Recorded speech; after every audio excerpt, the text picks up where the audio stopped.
Welcome, everyone. Oops, got it. Welcome, everyone. Thanks for joining us. I'm Nancy Godfrey, the Assessment Coordinator with the Department of Ed. This is the first of our two NWEA trainings for this spring 2022. We have a couple of co-hosts with us today. From NWEA, we have Alex Luisi, who is presenting, and he's far away in Alaska. We have Tara Davis Banks, who is our primary NWEA contact, and Mindy Stobe, who is just new to NWEA and taking over in one of the positions. We also have Andy Wallace, who is our tried and true assessment technological consultant from the South Portland School Department. And from that, I'm going to turn this over to Alex, who is the primary presenter. Great, thanks, Nancy. All right, hey everyone, I'm Alex Luisi. I'm going to go ahead and be presenting today. Let me share my screen and we can get started. So just a moment. All right, everyone should be seeing the slide deck now. Okay, so yeah, just as Nancy said, we're going to go ahead and cover the spring administration of MAP growth for the state of Maine. She already went ahead and did these introductions, so I'll just leave this up on the screen for a moment, but we've got a great group of people here supporting us today and who've been working on this program. So thank you all for attending. All right, so we do have several objectives and topics on our agenda for today. As Nancy mentioned, this is our pre-administration training, so we're mainly going to be talking about things you do to prepare for testing. So making sure your devices are set up with the secure testing browser app, making sure that the MAP growth system is set up with all the users that you need, understanding those user roles, making sure that you have your test windows set and any test restrictions set to prevent retesting, to make sure you're having students not taking multiple tests. We want to make sure they're having a good experience. And then, of course, we're going to cover student rostering, making sure that you understand how to download that NEWEA roster export, where Andy is going to help give a little bit more detail. And then also how to make sure you add your student state IDs to the system, as those are going to be required and enforced by the system this spring. And then we've got a few other topics that Nancy will cover near the end about policy. And then we also just want to make sure everyone knows how they can reach out to NWEA support in our help desk if they have any questions. And then we also want to provide a chance for Q&A. I'm taking a quick look at the way this room is set up. So I don't directly see a Q&A option. Normally we ask that you use that, but in lieu of that, you can go ahead and put your questions in the chat. That'll make sure we can gather all of those questions, create an FAQ for any questions we can't answer today, but of course we'll do our best to answer any questions we can near the end of the presentation. Okay, I think that covers our agenda. Let's go ahead and jump in. So here we go. So yeah, here today we're going to be talking about the MAP growth assessment in Maine, which subjects are required, which grades are participating, all of that. So similar as we've done in prior administrations, the subjects and grades required, there's going to be a reading test, also known as ELA, English Language Arts, as well as math and language. The grades covered are going to be grades 3 through 8, and grades 10 and 11, with grade 10 being optional. And then the testing window for this spring is going to be May 2nd through June 10th. So all students need to be tested within that time.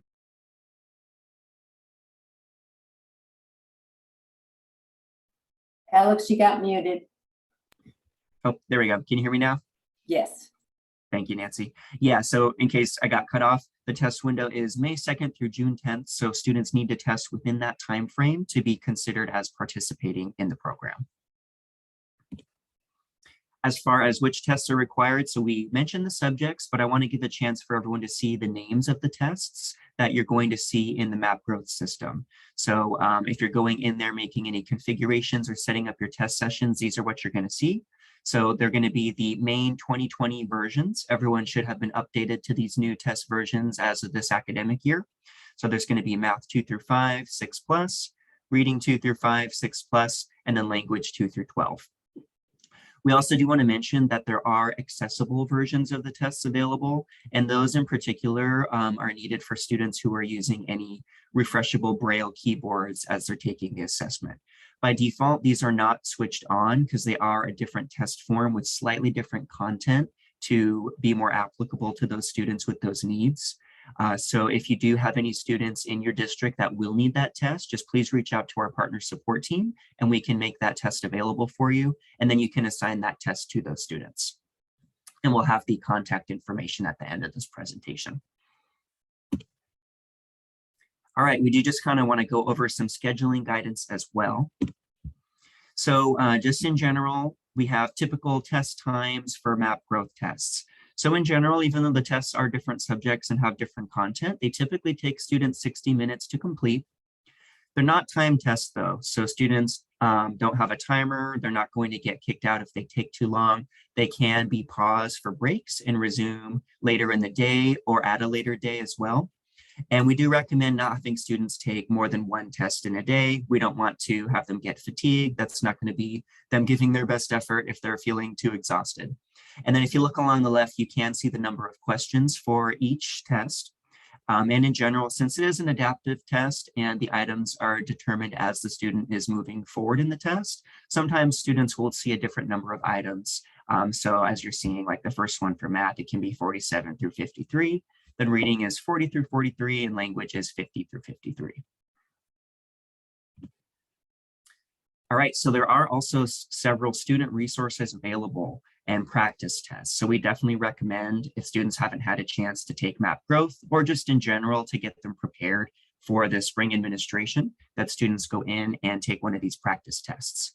So they can be accessed via the secure browser, which we'll talk about in a moment, that application students log in from, but they can actually be taken through the web browser as well. So whatever is easier for you when you're doing your practice testing day, you can go through either option. We definitely recommend using the secure browser. That's just a good way to test the applications installed, that your devices are up to date and have all the latest updates, and that things will go smoothly on testing day. And there are login credentials for the practice test. It's just going to be username and password, grow and grow, all lowercase. We also do have some other student resources available. So there's a tutorial video students can watch, just general test taking tips that are applicable to everyone and a few other things. And that's going to be available at studentresources.nwea.org. All right, so next up, we're going to talk about the technology requirements so that you can make sure students have the devices they need and can get the application installed. So first of all is going to be the NWEA Secure Testing Browser. As you see that icon here, there are 2 NWEA apps now. There's a newer one that we released, but you're going to want to continue using the same app that you've been using for map growth testing this whole time. For those of you who are new to map growth, you'll see that picture there. It's that black and yellow icon. So we also, Maine Department of Ed and NWEA both strongly recommend using the secure testing browser whenever you're testing students. So if at all possible, please install the app and have them go through the app. There's a few benefits to this. The main thing is that it does lock the test down so that the students can't minimize the window, they can't go online and Google things while they're testing. So for the best, most accurate results and to maintain that test security, please ensure you have that secure browser installed and that students are testing from that browser.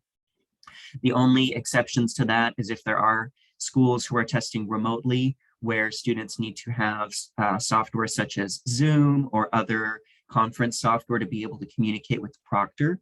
That secure browser does lock them down to that one application, so they aren't able to move between the two. So there may be situations where you would need to test outside of the browser in those scenarios, but outside of those scenarios, please use the browser.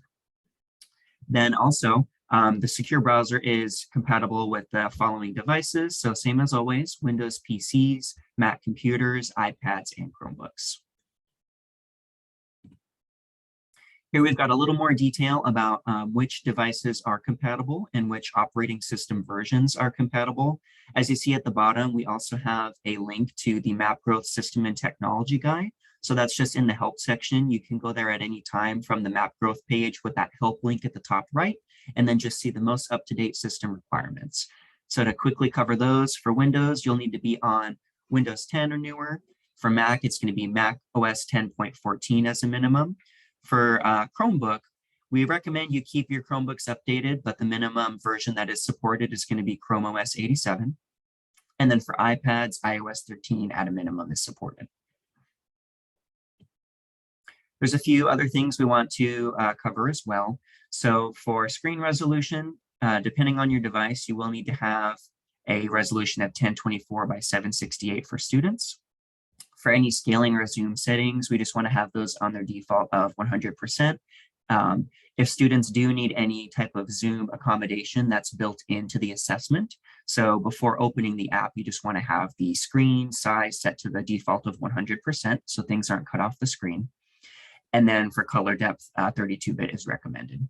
So if you do encounter any issues with these, you may see an error when opening the secure browser, but it'll point out to you which one of these settings is incorrect, so you can go in and change it. And then in addition to that, we've got some bandwidth requirements as well. So essentially for students in grades 3+ testing, which would be all the students in this program, you'd need 2 megabits per second for every 30 computers that's concurrently testing.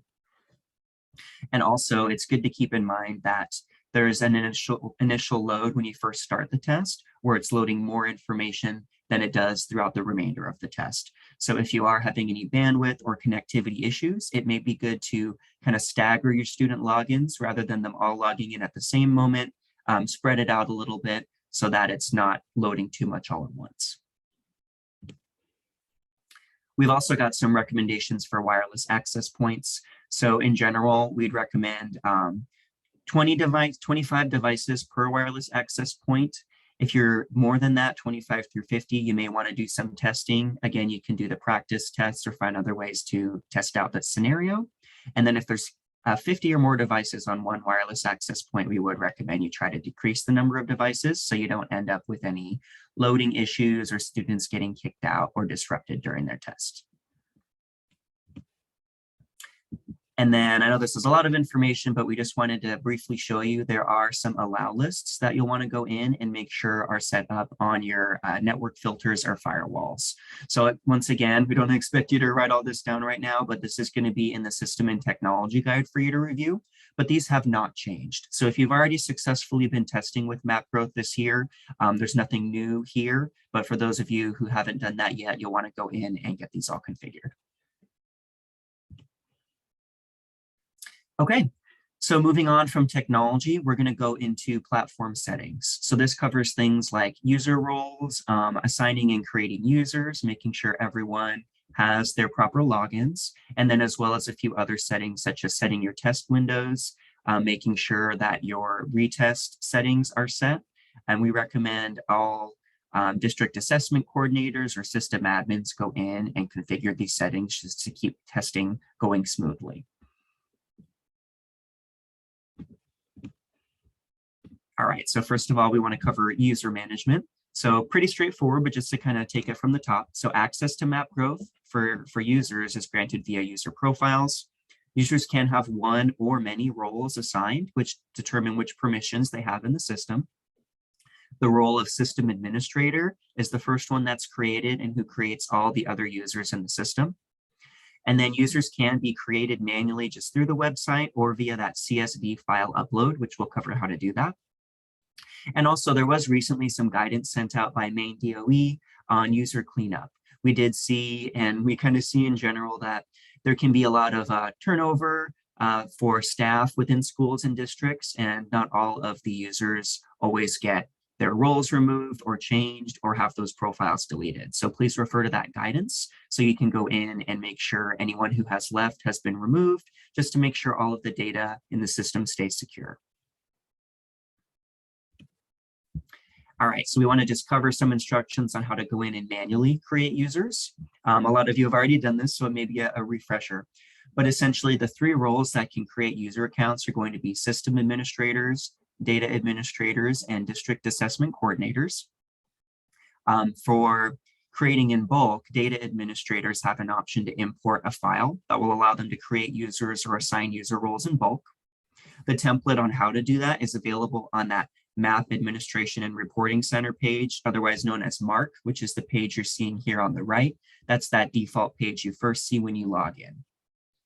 And then as far as the additional users template to import in bulk, if you look at the bottom right corner under that administrator setup box, it's going to be under download roster file template. And then within that file, there's going to be a tab for the additional users template. And then if you look along the top left of the image, there's that manage users link. So if you just need to go in and edit or create a user one at a time, you have that option to do so there if you're one of those 3 roles on the left. So as far as how to go in and manually create, so along the left, you would just go to manage users. You'll see that blue button to go in and create a user. And honestly, it's pretty straightforward. Once you click on that, you'll notice that there are fields with that red asterisk which are required. So first of all, you'll need to create a username for your user account. We always recommend just using the user's email as their username, since the usernames need to be unique. If you try to put in John Smith, someone's probably already taken it from another district, so the email's the best bet.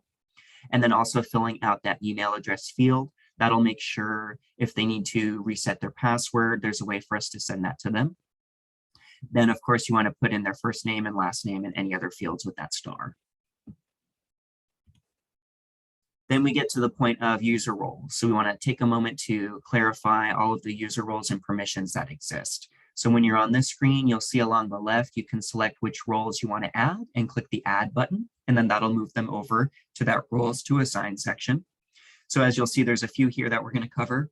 So there's system administrator, there's both district and school assessment coordinators, there's data administrators, and then there's both school and district proctors. So first of all, we want to cover user roles that have to do with map setup. So setting up the system, creating other users, things like that. These roles are primarily used for setting things up. So for example, the system administrator role, if you look in that left column there, you'll see the different functions that they have access to. And along the bottom in that blue section where it says map menus, that'll actually show which links they'll have on the left of that marked site. So you'll be able to see what access they have to the system. So really for system administrator, only a few leaders should have access to this, since this role does allow you to create other users and grant access to any part of the platform. So it's good to only have a few people or even one person with this role. Then leaders in charge of the assessment usually use the district assessment coordinator role. That also lets them create other users. They can do things like view operational reports to track testing progress, to see what students have been rostered, and to see what users exist in the system. They'll be able to go in and reset passwords for other users, and then modify preferences, which we'll cover a little later too. And they can also do things like edit the testing window and mark testing complete when it's done. And then the third role here that we're covering on this slide is the data administrator role. Their primary function is to import the rosters to add students to the system. So they have the ability to add and edit student profiles, edit users. They can also view operational reports to track that progress throughout the window. And then they could do things like merge students, reassign test events in the cases of any administration errors that they need to go in and correct. So those are roles for setting up the system. Next, we want to move on to roles for testing students. So these 3 roles are going to be the school proctor or the district proctor, and then the school assessment coordinator. So for users who are just going to administer tests, they can generally use the school proctor role. That would give them access to test any students within their school. There's another role, which is the district proctor role. So that gives them that same access, but across the district. So if you do have someone who maybe goes between different schools, or you just have someone who you'd like them to go in and create and manage the test sessions for multiple schools, then they can have that district proctor role. They'd be able to create sessions at all those buildings, and then the school proctors could go in and use those sessions when testing day comes. And then the school assessment coordinator role, it's pretty similar to the district assessment coordinator, but they can't add students or users, but they can go in and view operational reports, and they can help do some of those other functions that would let them oversee testing and track the testing progress. Then the third and final category of user roles that we want to talk about is users that have access to student reports and viewing and using the data. So in general, teachers who are assigned to classes in the system are going to have that instructor role. That'll allow them to view student results for students assigned to their classes. They'll be able to view individual student and class reports. And then for those using it, they'd have access to map skills to view students and register them there. Then principals and other school leaders typically use the role that's just called administrator. So I know there's a couple roles with that in the title. This one is just called administrator on its own. And what that does is it would give that user access to view all student results at that school.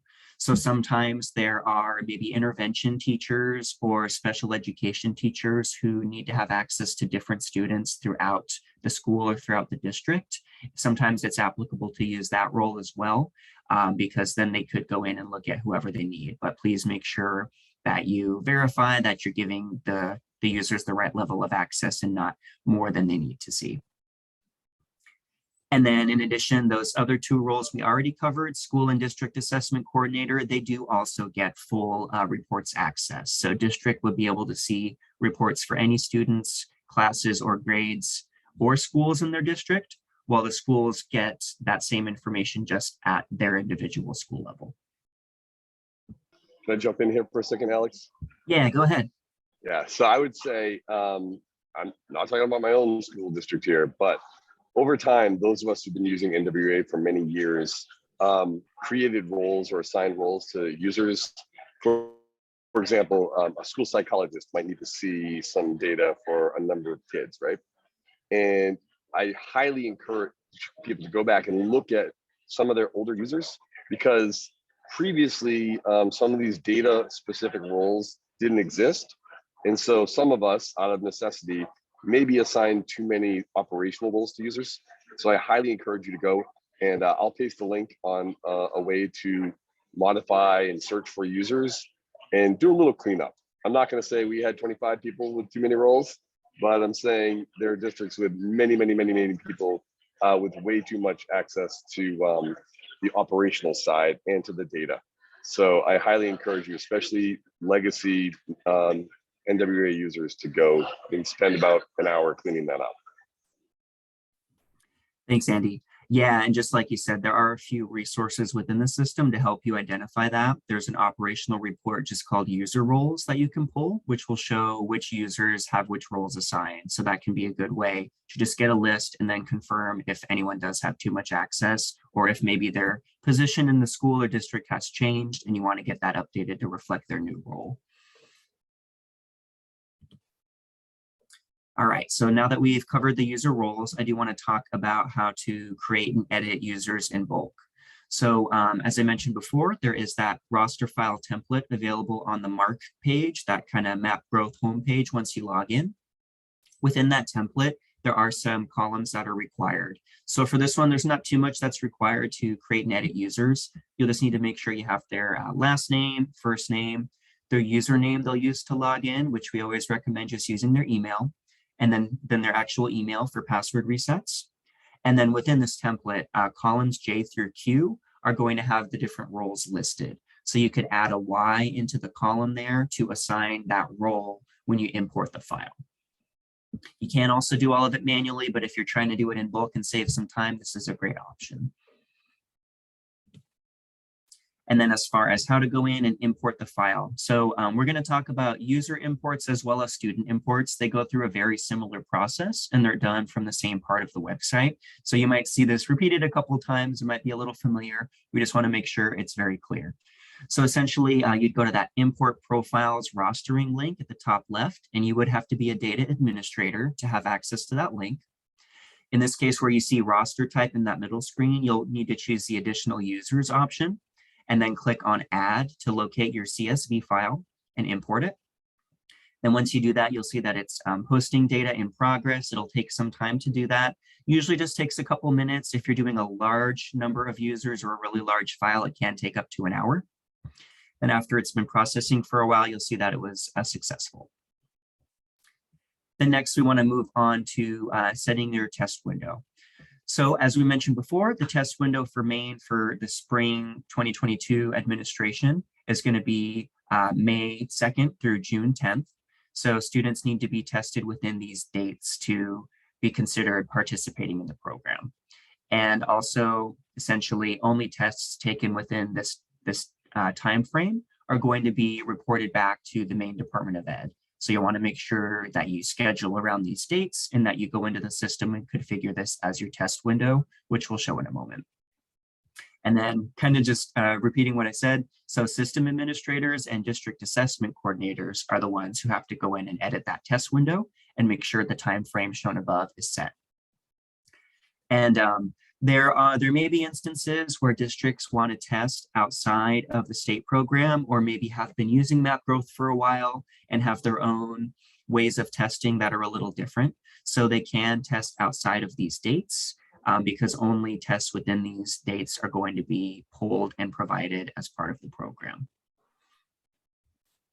Alex, can I jump in here quickly? Because Sure. someone asked in the chat, can we have the windows set for the broader K-12 and 9? Yes, you can, but you have to set the window for the student for the 3 through 8 and third year high school in that designated May 2nd to June 10th window that the state has chosen, because if you test any of those students that need to take that as the assessment during that time outside of that window, those results are not coming to the main DOE. Great, thanks for clarifying that, Nancy. Okay. All right, so hopefully that's pretty clear. We'll move on and we'll show how you can go in and set those dates. All right, so again, it's pretty straightforward once you know where to go, and you need to have that system administrator or district assessment coordinator role to make this change. So along the left, you can click on modify preferences, and then the manage terms link will appear in that list below. So once you click that, you'll get a list of all your academic years. So of course, you want to choose the 21-22 academic year, and then you'll see the terms. So for this test we're talking about now, you'd want to go to the spring term. And then you'll notice that there are both term dates and then test window dates. You'll need to make sure the test window start date is May 2nd, 2022, and the test window end date is June 10th, 2022. And then something else to keep in mind is you want to make sure to go in and set the proper number of weeks of instruction before testing, depending on when in that window you're going to have your students test. So that's going to be the number of weeks from the beginning of your school year, maybe a little different for different districts if you start at different times, but that's going to help give you the most accurate data. That'll make sure that essentially, since our reports are norms-based and comparing students to their peers, it'll make sure that it's comparing your students to students who performed similarly, who had similar weeks of instruction, and who were in the same grade, subject, all of that. So this will help make sure those percentile rankings and those comparisons are accurate. And then also we recommend that you have it apply to every school in the district when you click save. That way there aren't any schools who have a different window, and that everyone is within this time frame. So as Nancy mentioned earlier, and I mentioned as well, there are some districts that may test outside of the window. There may be a few reasons, such as, you might test students with special accommodations that aren't permitted as part of the state program. There may be parent retest requests outside of the program, things like that. So you can still test outside of those window dates. But keep in mind, any tests that are taken outside of the testing window, they're only going to appear on the following reports. So there's the class report, the grade report, and in both of those, you'll see that outside of window test appear in gray. So that'll let you know that it was outside of the window.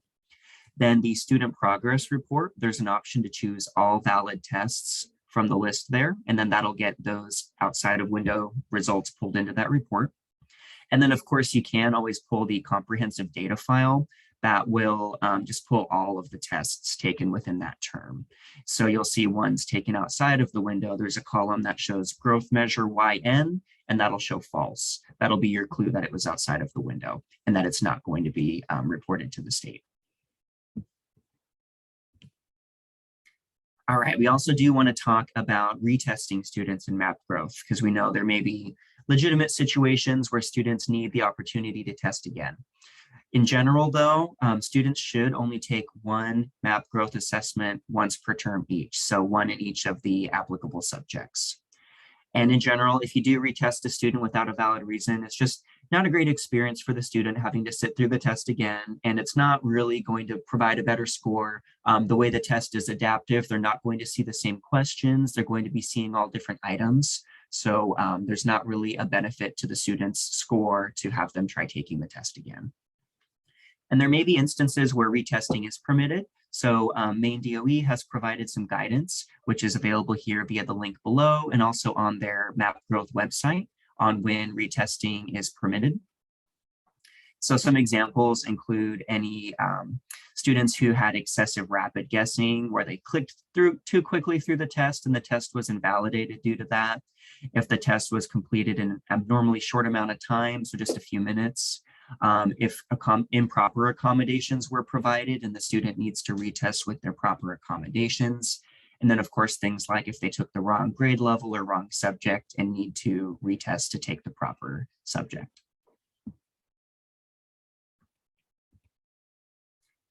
So to kind of help support this and to prevent retesting needlessly, there's a few settings in the system you can go in to apply to set that test for once per term. So once again, system administrators and district assessment coordinators have the ability to go in and make this edit, and then they can set the test attempt to 1 per subject per student. And then there are also a couple of other restrictions available too. So you can remove access to tests that aren't used to just kind of shrink down that list that proctors are seeing so that there's not so much to sift through. A good example is the screening tests. Since these aren't going to be used as part of the program, we don't want them being administered by mistake and then the student possibly having to retest on the full form. So there's a way to go in and remove those as well. And you can also go in and make tests inaccessible to certain grade levels. In general, the system's pretty flexible. So if you wanted to assign, a 3rd grader the 6+ test, it would let you do it. So you want to be vigilant when assigning the tests, but going in and setting some of these restrictions can help control that to prevent any improper test assignments. So going through how to do that here, once again, it's going to be along the left under that modify preferences section, and then under modify tests. Once you click that here in the middle column now, you'll see a list of all the tests available to you. Your list may be much longer, especially if you've been using Map Growth for a while, or if you have already been paying for other subjects or other products. So you may see a lot more in your list, but you'll essentially want to select one of these tests for the main administration, like math, language, or reading, and then edit test settings. And then along the right, that's the pop-up box that you'll see. So that first check mark along the top for active or not, that basically turns the test on or off. If that box is not checked, then the test is not going to appear available to assign to students. So you definitely want to make sure all the tests as part of the program are active. As far as term, you could go in and restrict tests so that they're only appearing by term if you'd like to. But the real feature we want to look at is that frequency down at the bottom. So we'd like you to go in and set that to once per term and assign. And then that'll make sure that proctors aren't able to have the student continue to retest. Nancy, did you have a comment? Yeah, can I add or ask a question actually? In your middle screenshot that shows the 3 sessions that are applicable to Maine, do the users in the field still see the choice of the math, reading, and language for the appropriate grade levels with the CCSSO tag after it? So they should not. So Okay. when we updated our test from the CCSSO version to the Maine aligned version, those old versions have been removed and replaced with the Maine versions. Yeah. So if for any reason you do still see those, you shouldn't. Just make sure you're using the Maine versions. And I just recommend reaching out to our help desk, but those should have all been updated. All right. And then once you go in and select once per term and assign, that'll put that test restriction in place so that students can't accidentally keep taking the same test. All right, next up, we're moving on to district and school state codes. So this is another feature that we've had in the system for a while, but to help keep data clean and aligned, we're starting to require that this get added in. So essentially, any schools in your district need to have their proper school state codes assigned. Once again, it's going to be the same roles going in and administering this. So the system administrator or district assessment coordinator. When you're importing your roster file, please keep in mind that that first column in the file, column A, is also going to be the school state code. So you'll need to make sure that that is entered in your roster properly. And as part of the features that we've implemented, if that code is missing, you'll get an error and you'll be asked to enter that code in. And then for districts that are using auto rostering solutions such as Clever, these school state codes are needing to be included in that sync. So we did meet with, I believe, all of the districts in Maine who are using Clever. We tried to pull that list and include everyone in that conversation. And we do have some great contacts with Clever themselves who've been working with us. So I think at this point, everyone in that situation has been addressed. But if you already are using Clever, then we just recommend you reach out to Clever support. They've got some quick steps where they can go in and configure the codes for you. All right, and then there is a great resource here below that Andy and Maine DOE have provided that will actually give you a list of all your most up-to-date district and school state codes. We know some districts haven't really updated those in their student information system for a while and maybe using legacy codes. So please visit that link and just make sure that you're getting the most up-to-date codes so that all of the data in your map growth system is attributed to the proper school. All right, and then as far as how to go in and make these edits. So once again, once you know where it is, it's pretty straightforward. Just like a lot of the things we've been talking about today, it's going to be under Modify Preferences there along the left. And this time it'll be under Modify District. Then if you look over, you'll see a list of all of your schools. And there's that school state code column. So you can see if it's already in there, but if it is missing, you can select the school and then click on that Edit Name and State Code button above. And then the next screen you'll be on down at the bottom right is it's going to show your school's name and then your school state code. So just update that code and click submit, and then that'll save the change for you. I think it's important to note that if you're doing an import later, it will override that, right? So you want to make sure that your source for that number is consistent. And so there's a link you can see in the chat, and that will show you the new numbers. This goes back to 2017, the latest revision. And so what you should be looking for is a 1 to 4 digit number, and keep an eye on that. I know some of us in our old SISs from which we pull rosters, sometimes we haven't updated in our SISs. So if you're the type of person that pulls an Excel CSV to import your students and teachers, you want to make sure that you're pulling in the right field there or manually correcting it. It's pretty simple to manually correct it before you import. Thanks, Andy. Yeah, that's a really good point. So yeah, that import file will overwrite whatever has been entered here. So you want to make sure that import's correct. And if you are getting that as an extract from your student information system, just make sure that source, that SIS, has the correct codes in there. All right. Then moving on here. Actually, I do want to, I think, take a moment to address a couple questions that have popped up. So I do see someone asking about the test restrictions. If we do select a frequency to once per term and we need to retest, will that cause an issue? So there are a few options to go in and allow a student to retest. So that is restricted to one specific role, which is the data administrator. So we've got some instructions on how to do that on our website in the help section. But essentially, if there is one of those legitimate reasons where a student needs to retest, the data administrator can go in and invalidate that prior attempt and let them retest. We do want you to follow the guidance that Maine DOE has provided with that document to go through that proper process and make sure that the state is advised of the attempt. Do you have anything else to add, Nancy? Yeah, I'll be covering that in the end of the presentation with my couple of slides. Perfect. All right, more info to come. Okay, I'll take another quick look. I think a lot of the questions in chat have already been answered. So thanks, Andy and Tara. All right, and I did see someone asking, would Clever overwrite assigned roles? So Clever doesn't sync users, it just syncs students.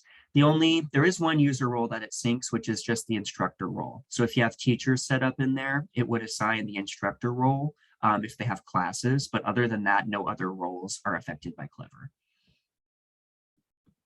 All right, I will move on next. Okay, so next we want to talk about student rostering, which is probably going to be a big bulk of the conversation today. We want to make sure that this is clear and understood. And then, as we mentioned, there are a few changes we're making just to some of the required fields. The process itself is going to be basically the same as you're used to, but there are student state ID requirements that will be enforced in the system. So right here. So essentially, main student state IDs are now a required field when you're importing your roster file. Once again, for those using Clever, these can be synced from your SIS. We made an effort to reach out to all Clever districts and help them get that configured with Clever. If you haven't had the chance to do that yet, please reach out to Clever support and they can get that configured for you. For those who are manually rostering, when you look at the roster file template, it's going to be column O, which is that student state ID field. So you'll notice there are two fields for student ID. There's the standard student ID and then student state ID. So if you do have local district IDs that you use for your students, you can use column N, just the student ID field for those local IDs, and then use the state IDs in the state ID field. If you really don't have any local IDs and you're just using the state IDs, you can go ahead and put the state ID in both of these fields, as long as the student state ID is in column O. Honestly, you can use whatever type of ID you'd prefer for N, including just the same student state ID in both places. All right, so next we want to talk about the NEO roster file that has been made available for a while and give some instructions on how to download it, and then some instructions on how you can import that into the system. Because essentially that's going to be your source of truth for which students are required to test in your district. So kind of like I mentioned here, this is going to give you a list of all the students that the state is expecting you to test as part of the program. It does contain all the student info that's needed to import these records into the NWEA system, but it does not contain teacher and student class associations, and those must be added manually by a data administrator. So there are some instructions here. There is a document that's linked here at the bottom as well on how to go into NEO and how to export this roster file. And you do have to have a proper account. If you don't have access, you'll need to request it from your superintendent. Essentially, you'll go into student data from the dashboard menu. There's that click here to enter student reports. And there's a report that's called NWEA Mathematics and Reading, grades 3 through 8, second and third year of high school. And then we have kind of a sample file here of what the actual file output looks like. So there's going to be some rows of just headings and some visuals, but then starting on line 14 is when you actually see the template. And then Andy, if there's anything you want to add to how to download it or viewing the file that you've noticed in working with it, feel free. Otherwise, sure. Yeah, I mean, when you're looking at the file right now in Alex's view, there are some fields that are hidden. And so when you download it, it'll expand those out. You should note that columns P, Q, R, S, and T are all sort of new files that have been added in the last year. And so they make reference to things like Clever or ClassLink or other elements that are optional. But if you do not match up your headers exactly with what NWEA thinks will be the import, you're going to get errors in format. So what I like to do is I copy the whole top line that is located in the downloadable template right on the Map Growth homepage, right in where you log in. It's one of the first things right smack dab middle at the bottom. And I just copy that and I paste it into a row. And then I sort of adjust the columns so they have the exact same wording. So that's my recommendation there. It makes the import go in much, much better. And there's also a bunch of, see like there at the top, there's a little bit of nice graphics and things of that nature. Make sure you clean all that stuff up too, because CSVs don't like fancy graphics. Exactly. Great, thanks, Andy. Yeah, so just like Andy said, I'll put a link to the roster file template in the chat here. So that'll just give you a quick, easy way to access it, but it's also just available on that MARC homepage when you log in. But just like Andy mentioned, there have been a couple changes to that template. So you'll want to make sure that the header row matches what you basically want to paste the header row in from the template into this file. And then of course, make sure all of the columns are properly aligned with those headings. All right, so here is where I want to talk about some of the kind of nuances and the more specifics of importing the file. Because as I mentioned, this file is going to give you all of the students, but it doesn't contain all of the teacher and class associations. And there are a few pieces of info that are missing for this to be a complete file. So there are kind of three options for how you can go ahead and import it. And it may depend on how long you've been using MapGrowth, what your normal process is. But essentially the information that's in the file, once you match it to the right headings, it has everything that you need to do a student-only import.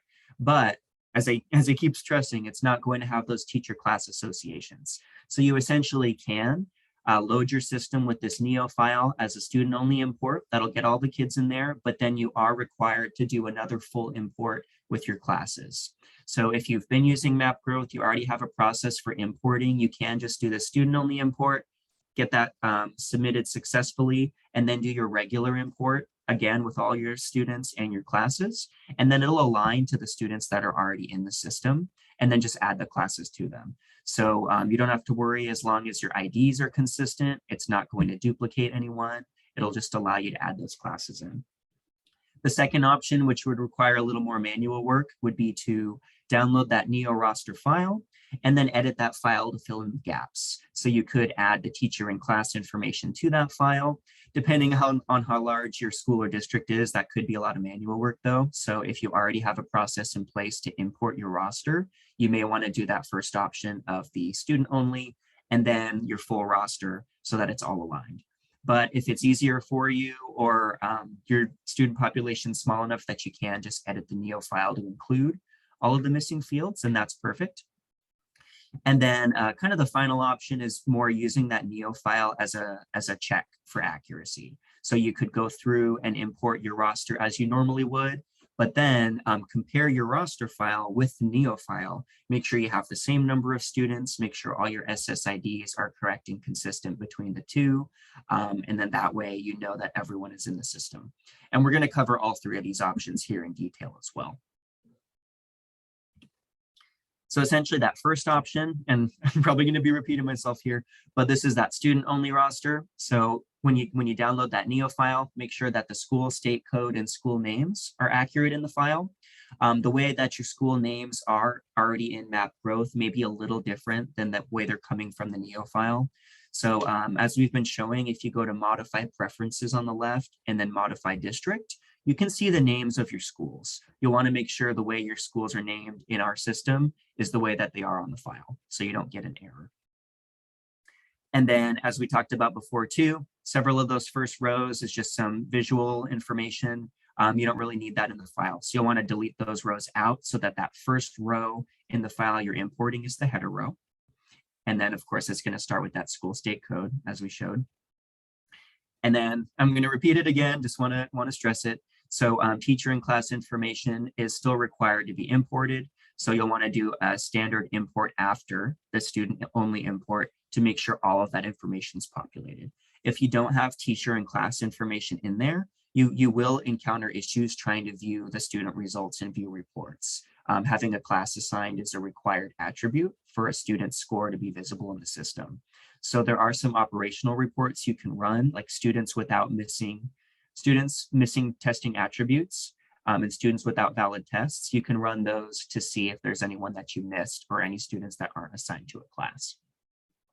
And then once again, once you import the students in and you do your regular roster, it'll align to the students you've already added and just add any missing information in with that secondary import.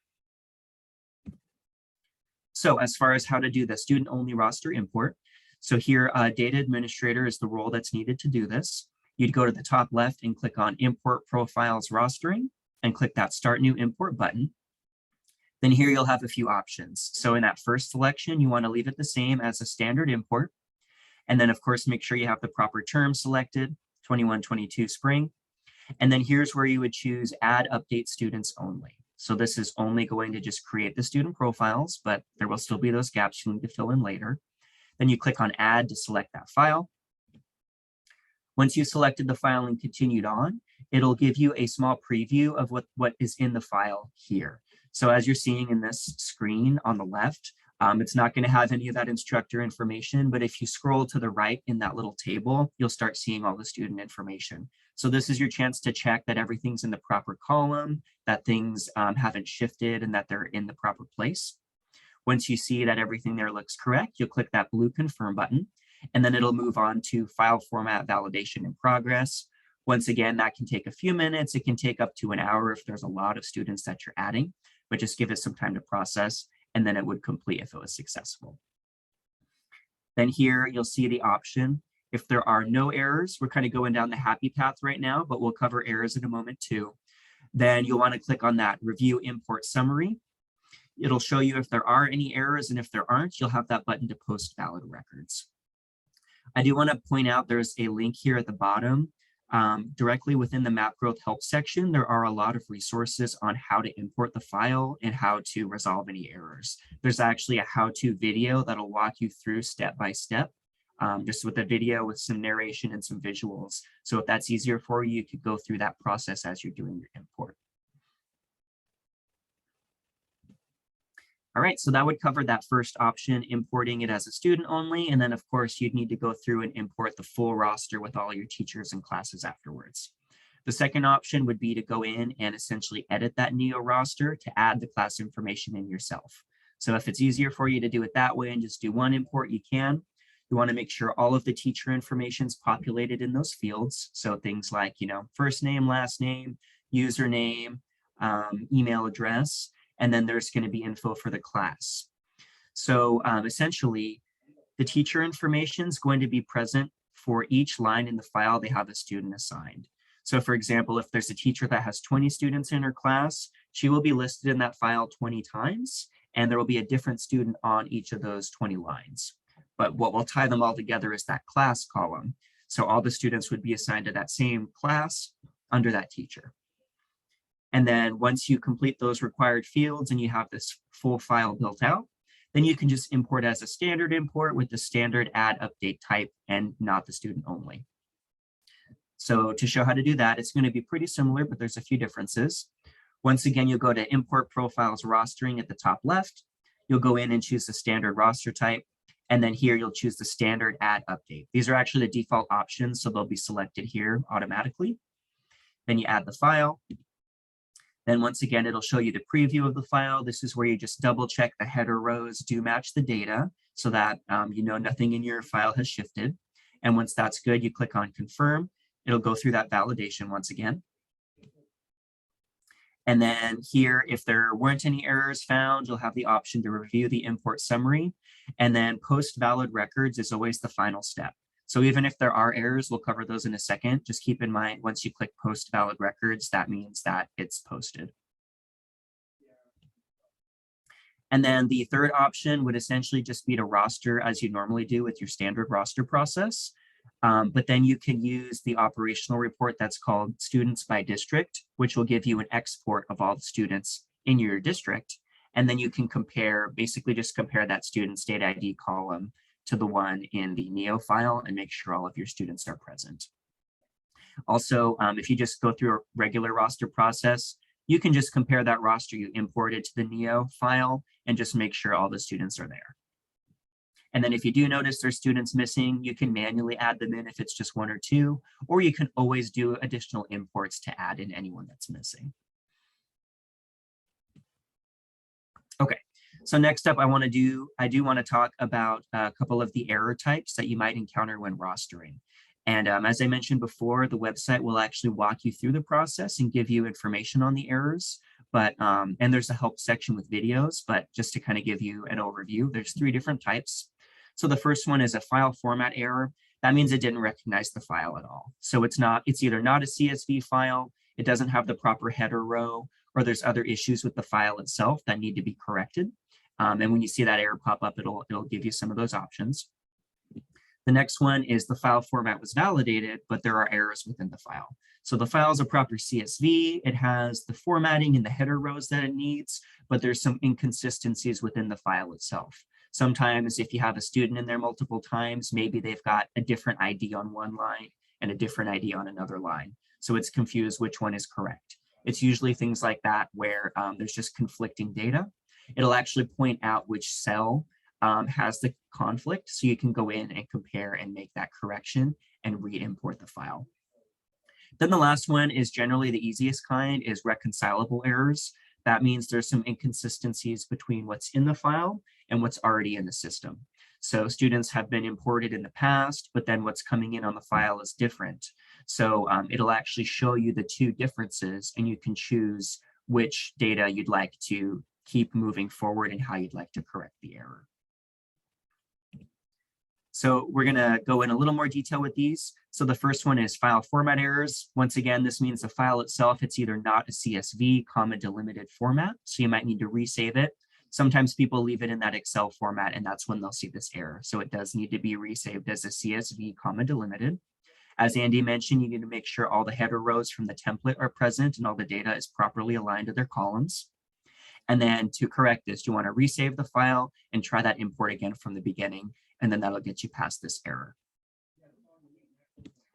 Next one up is when it's the file format was validated, but there were errors within the file. So there's basically a mismatch in data within the file itself. You'll have that button there to click review roster errors, and you'll actually get a list. So in this case, it's a little cut off, but you'll see it'll say column name, data in error, and row number.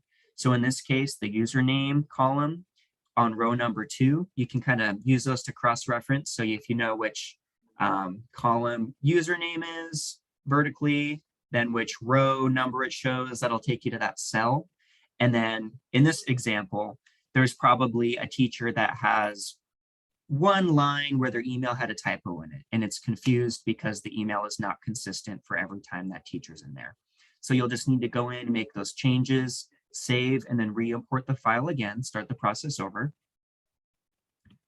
Then the last type of error here, it's kind of nice because it'll actually walk you through these, but these are reconcilable errors. These mean that there's a mismatch in the data that's already in the system versus what's coming through on the file. So you'll have that button to click reconcile errors. And then you'll see on this third screen here, it'll list out which kind of errors there are. In this case, there's 2 student errors. So likely what's in the system and what's on the file is different. Maybe they have like an abbreviated name, maybe their ID number has changed, things like that. So you may need to go in and correct those and then choose to submit submit the full file once you've reconciled all of the errors. Something to mention for those of you who have not yet been using student state IDs or using local IDs, as you go through, there may be many students that need to have their IDs updated. So what you can do if you're seeing a lot of reconcilable errors for your students and it's too time consuming to go in one by one, then you can use that previous student ID column to essentially put in their old IDs from prior and then put their new IDs in the student ID column, and that'll automatically update those. And we've got those instructions available at that link below. So if you find yourself in that scenario, there are a few options so you're not manually clicking through every student. All right, so that essentially covers the import process. So covering how to get that NWEA roster, how to import the file, how to go through getting your students populated in the system. And we wanted to kind of have that be our focus of this pre-administration training. So if you do have any questions or any issues you run into while you're doing that, please reach out to our help desk. The best number to contact us is going to be 877-469-3287, and we'd be happy to help walk you through. And then I think at this point, we have Nancy who has a few other slides. So Yeah, she's Alex, sorry, can you go back to that previous slide and mention the main specific number? Yeah, let me double check really quick.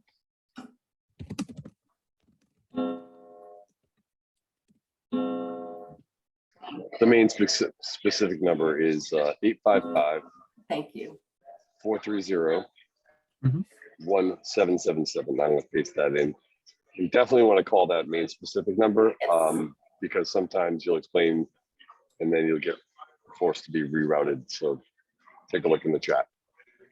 Thank you, Andy. And we'll get that updated in the slide deck before we send it out to everyone to make sure you get the the best number for the fastest service.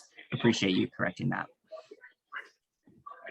Okay. Thanks, Andy. And Andy, do you see this last question from Dana Mitchell? Yeah, sorry, Dana. I replied, but I replied to a private message. So Oh, that's okay. there's no JAMP package yet, but I'm gonna beat the bushes and find someone smarter than me who can maybe help us write a JAMP package, and we'll be sure to share that widely. Okay. I think I will stop Excellent. sharing Appreciate and that. hand it That'll over to help a lot. Nancy. If anybody out there wants to do it, let me know. Okay, I'm gonna share, no, not that one.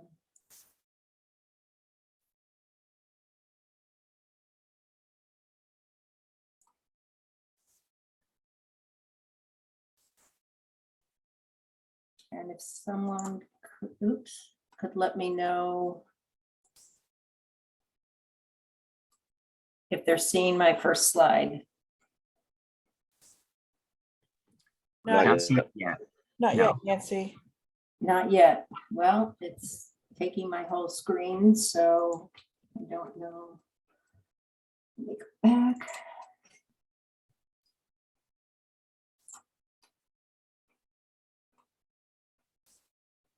I know what I have to do. Sorry.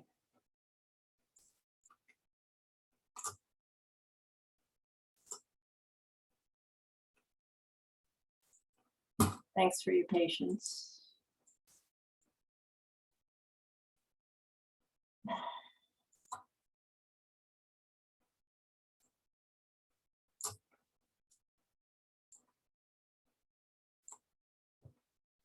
How about now? No. Oh, here it comes. Here it comes, Nick. There it is. It's coming. There you go. You're all set. It's there. Thank you. Sorry about that. Okay, I just want to review a couple of policy updates, policies and procedures from DOE. We've shifted gears a little bit from what we did in the fall regarding text to speech and the reading session. In the fall, we disabled text to speech for the reading session altogether, and that didn't work out well. So that is not going to be disabled this year.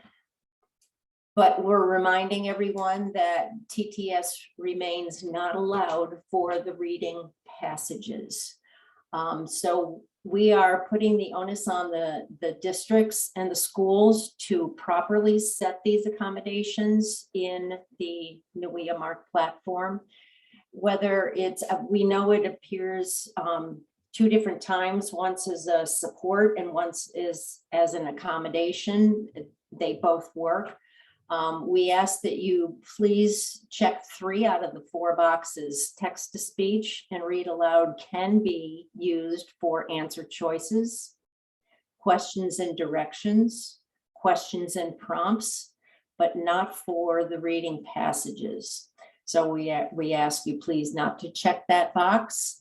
And when we get the data back over the summer and we do our review and reconciliation, if we find that the box for text to speech or read aloud for reading passages has been checked or enabled, we will be invalidating those test sessions. Okay. Oh, now I don't know how to go on to my next screen.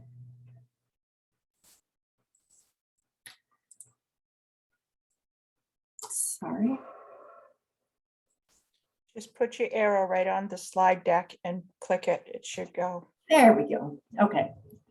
The same applies for read aloud. We know some students prefer or utilize a human reader rather than text to speech. So again, the same rules apply. Read aloud can be for the answer choices, the questions, and the prompts, but not for the reading passages.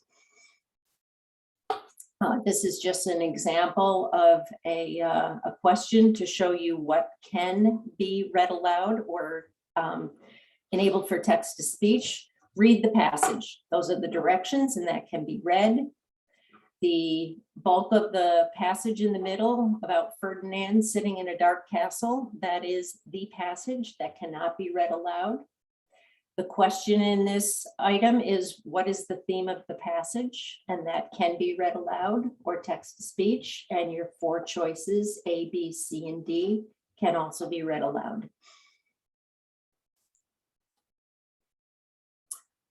So based on these decisions that we have just recently come to in conjunction with our special services, special ed department, these 3 critical documents are in the process of being updated.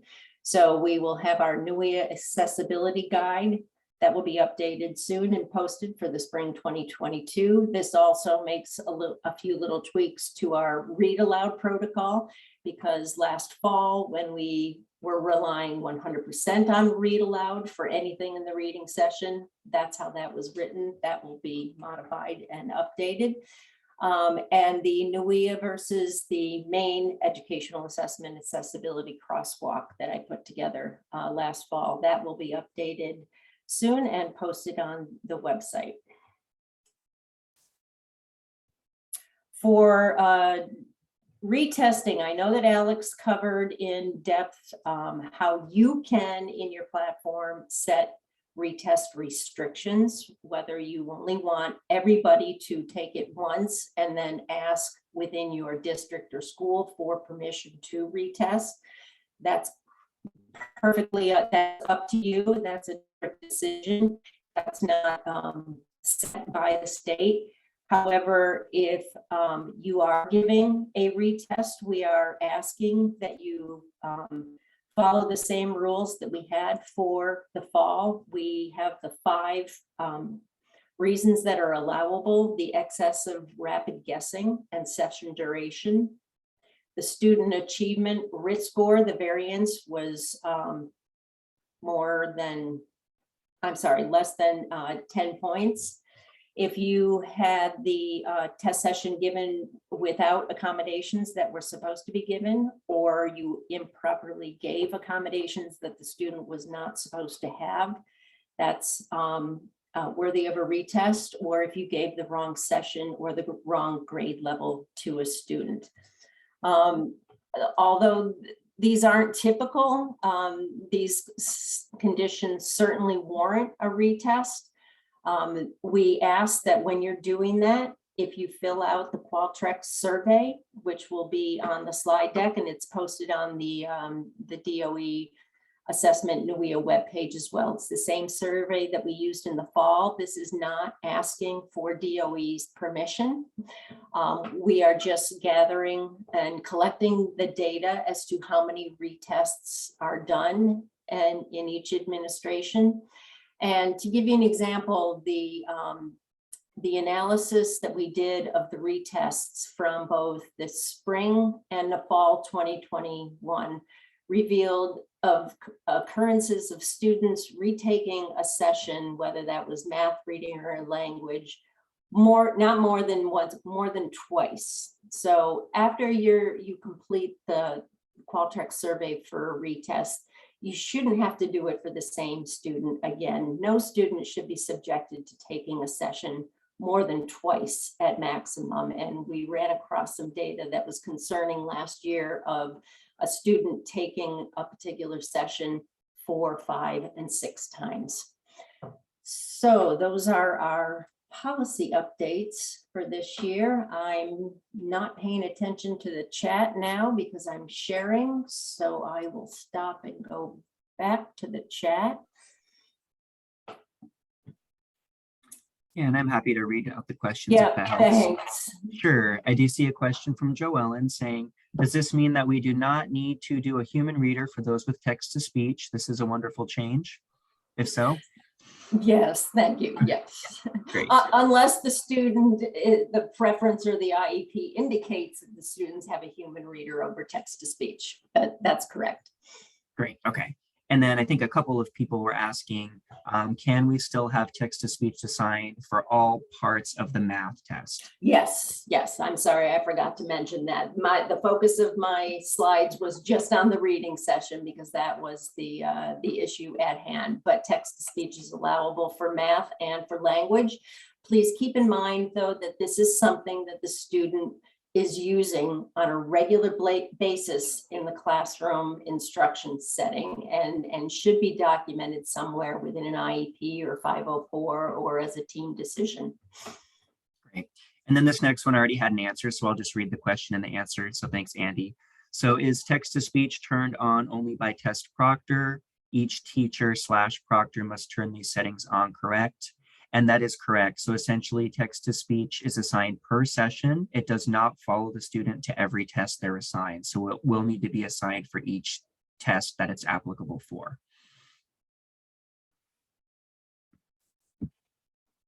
Okay. I'll just read out that next one that's popped up. Yep, So that's Megan's asking, will there be a requirement for additional proctor training for the spring session if they already completed it this fall? Can we provide only updates for the spring training? The updates are fine, but every proctor and test administrator must also sign again the test security agreement.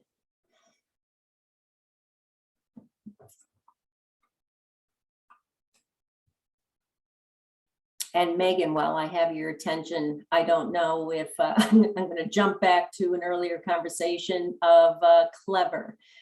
Megan posted that we overlooked Winthrop as a Clever user, sorry. So Is Will your director, Megan? No, I work with Mike Delisle. He's our tech director. And Andy, I think he's been in touch with you Oh, around. Mike, yeah, with the Chromebooks. Yes, yes. Yep. oh, that's right. That's Megan, right. I'll shoot you an email. Yeah, Okay. and we just started using Clever this fall. We heard about its usability and we worked out a lot of what I thought were sync issues with our fall administration, but I just want to verify that we do have everything where we need it to be. So thank you, folks. Yeah, definitely do. And Clever was great and got sort of coalesced around this project. And so their Yeah. support is really up to date and knows where we're coming from and knows the main specific needs. Exactly. And I see Andy just put the phone number for Clever support in the chat again. So feel free to jot that down.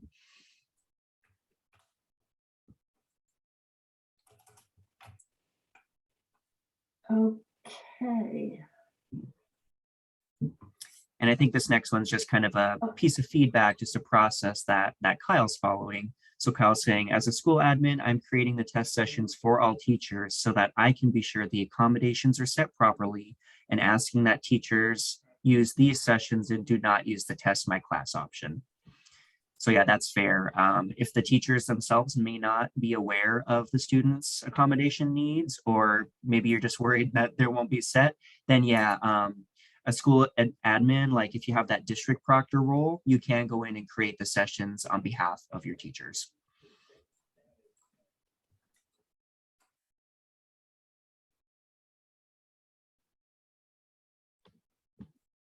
Okay, I think I'll just open up for any other questions for either me or Nancy. If you had questions during my section I didn't address, please let us know. Otherwise, it looks like chat is slowing down. I have a question for Nancy. Where do we find that agreement for proctors? It's on if you start at the MECAS homepage, and you will find test security as one of the choices on the left-hand side in that menu bar. That has the test security manual, the agreement forms, and all the appendices that go with it. Okay, If you can't find it, email me. Okay, thanks. What's the requirement for keeping those on file? They're required to be kept on file for 1 year. One. Okay, thank you. Yep.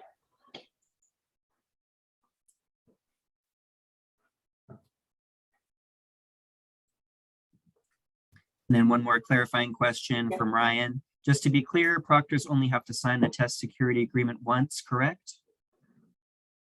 Did you say once within the last year? Once per administration. So this is unusual that NWEA is twice a year, so you would have had them sign it in the fall and then again in the spring.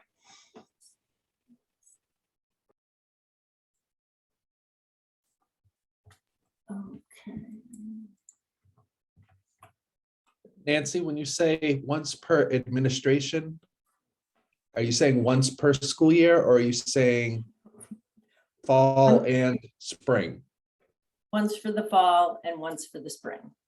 So they do have to sign it more than once. Yes, they do. Yes, they do. I'm on the side of caution here. I'm doing that because if we reviewed both those sessions separately, and if there are irregularities that may lead to an invalidation or something, that we would need that test security agreement that is tied to that administration where the irregularity happened, if that makes sense.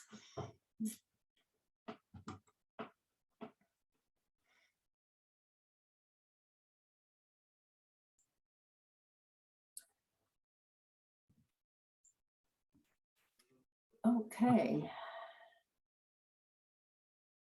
All right, we'll do a final call for questions, but it's looking like hopefully all the questions have been answered.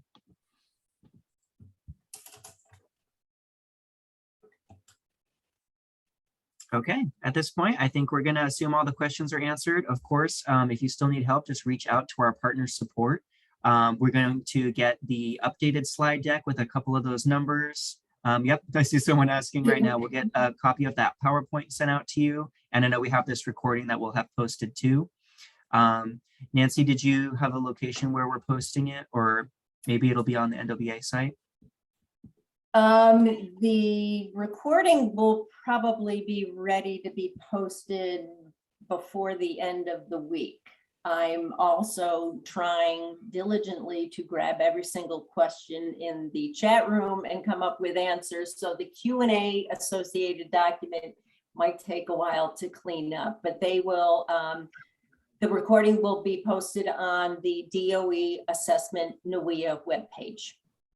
Awesome. Okay. And then- I'll send a blast to the listserv when that is ready.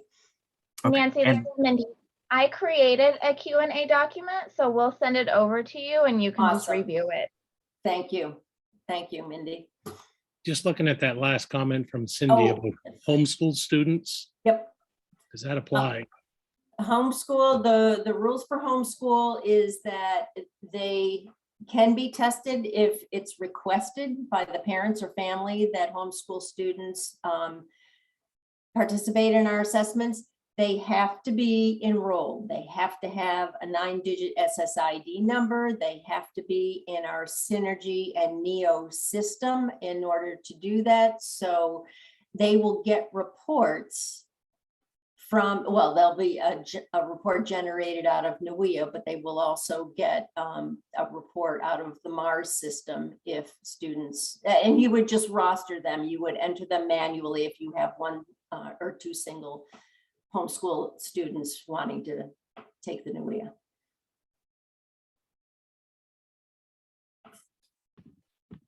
Okay, and with that, I think that is the final question. So thank you all for attending. As Nancy said, we do have another training focusing on the actual administration, proctoring, how to go through that actual test process, and then also covering things like how to confirm all your students have tested, using the operational reports and things like that. So that'll be next week. We'll also get that recorded and posted. But yeah, thank you all for joining us today. And then if you have any other questions, don't hesitate to reach out and let us know. Thank you, everyone. Thank you. Thank you.